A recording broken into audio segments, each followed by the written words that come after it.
తెలంగాణ రాష్ట్రంలో ఉన్న DEd BEd అభ్యర్థులంతా దాదాపు 8 లక్షల పైన డిఎడ్ బిఎడ్ పూర్తి చేసి డిఎస్సి గురించి మనం ఎదురు చూసినాం. ఏదైతే ఈ ప్రభుత్వం మనల్ని కేసీఆర్ ప్రభుత్వం ఏ విధంగా డిఎస్సి గురించి మోసం చేసింది, మనల్ని గోషమాల్ డిఎస్సి నోటిఫికేషన్ గురించి అరెస్ట్ చేసినప్పుడు ఎవడు పట్టించుకోలేదు. ఆ రోజు ఆ గోషమాల్ పోలీస్ స్టేషన్లో పెట్టినప్పుడు ఇప్పుడు ఇండిపెండెంట్గా పోటీ చేస్తున్న అభ్యర్థి ఒక ఆయన అశోక్ అని ఉన్నాడు. ఆయన ఏనాడు కూడా వచ్చి ఆ గోషమాల్కి వచ్చి మనకు మద్దతు తెలుపలేదు. మల్లన్న పోరాటం వల్ల ఈ యొక్క ఖమ్మం, నల్గొండ, వరంగల్ జిల్లాలోనే డిఎస్సి అభ్యర్థులు ఈ మెగా డిఎస్సిలో కాంగ్రెస్ ప్రభుత్వం దృష్టికి తీసుకుపోయి మెగా డిఎస్సి వేయాలని కొట్లాడిందే తీన్మార్ మల్లన్న గారు. ఈరోజు డిఎస్సి గురించి చదువుతున్న పట్టభద్రులారా మీరు ఒకసారి ఆలోచించండి. మీరు పుస్తకం ముందు ఒకసారి ఈరోజు పోస్టులు పెరిగినాయి, గుండె మీద చేసుకొని చదువుతున్నారంటే కారణం మల్లన్న గారు. ఎందుకంటే ఆ రోజు డిఎస్సి మెగా డిఎస్సి గురించి ఇక్కడికే వచ్చి నిలబడ్డం, మల్లన్న మన గురించి మాట్లాడిండు. ఆ డిఎస్సిని రద్దు చేయాలి, మెగా డిఎస్సి వేయాలని ఆ ఎలక్షన్ ముందు అసెంబ్లీ ఎన్నికల ముందే మాట్లాడిండు. కాంగ్రెస్ పార్టీ ప్రభుత్వంలోకి వస్తే మెగా డిఎస్ వేపిస్తాను ఆ రోజు మాట ఇవ్వడం జరిగింది. ఈరోజు కాంగ్రెస్ పార్టీ మెగా డిఎస్ వేసింది 11,000 తోటి అని అంటే దానికి ముఖ్య కారణం మల్లన్న గారు.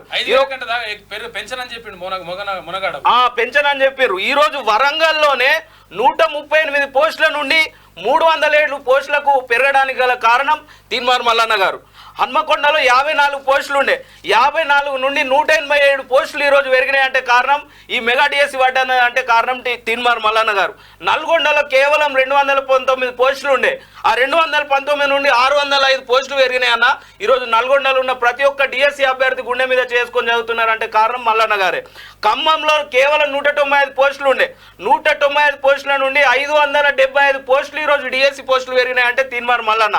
మొత్తం ఈ వరంగల్, ఖమ్మం, నల్గొండ జిల్లాల్లో 606 పోస్టులు ఉంటే ఇప్పుడు అది 1668 పోస్టులు పెరిగినాయి.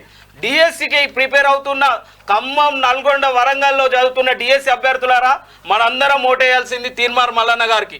విష ప్రచారం ఎవరైతే చేస్తున్నాడో రాకేష్ రెడ్డి ప్రచారాన్ని వాళ్ళంతా తొత్తులు. ఇప్పుడు నేను ఇదే అశోక్ దగ్గరికి వెళ్ళి డిఎస్సి అభ్యర్థుల గురించి మాట్లాడితే ఏమన్నాడు అని అంటే ఆయన అసెంబ్లీ ఎలక్షన్ ముందు ఆయన సుధీర్ రెడ్డికి అనుచరుడట. సుధీర్ రెడ్డికి అనుచరుడు, జాగృతి ఆయన అనుచరుడు. ఆయన ఏమన్నాడు, వాళ్ళ ఇంట్లో కూర్చున్నప్పుడు ఏమన్నాడు అంటే సుధీర్ రెడ్డి గారు మనకు దగ్గర, నేను మాత్రం అతను ఓడగొట్టడానికి ప్రయత్నం అన్నాడు. వాళ్ళ ప్రచారం నమ్మకండి. ఈరోజు నిరుద్యోగుల తరపున కొట్లాడిన తీన్మార్ మల్లన్న గారు మనందరం ఓటేయాల్సిన బాధ్యత ఉంది. టీవీ ముందు మల్లన్న గారు రోజు కొట్లాడుతున్నప్పుడు మనం ఒకటే మాట అనుకునేది, తీన్మార్ మల్లన్న ఉండాల్సింది అసెంబ్లీలో అని. అది మనకు అవకాశం వచ్చింది. దయచేసి మీ అందరు 2 చేతులు జోడించి వేడుకుంటున్నాం. ఇది ఎవరు మమ్మల్ని విలువలేదు, స్వచ్ఛందంగా మేము అంతా వచ్చి అన్న తరపున మాట్లాడుతున్నాం. ఇవాళ పెయిడ్ ఆర్టిస్టులతోటి కొందరు యూట్యూబ్లలో పదే మల్లన్నను తిట్టిస్తున్నారు. ఖబర్దార్, మీరు ఏం చేయలేరు మల్లన్నను. ఒక నియంత కేసీఆర్ ఎంపీకలేడు, మీరెంత, మేమందరం మల్లన్న అనుకున్నాం. అదే అయిన బలం.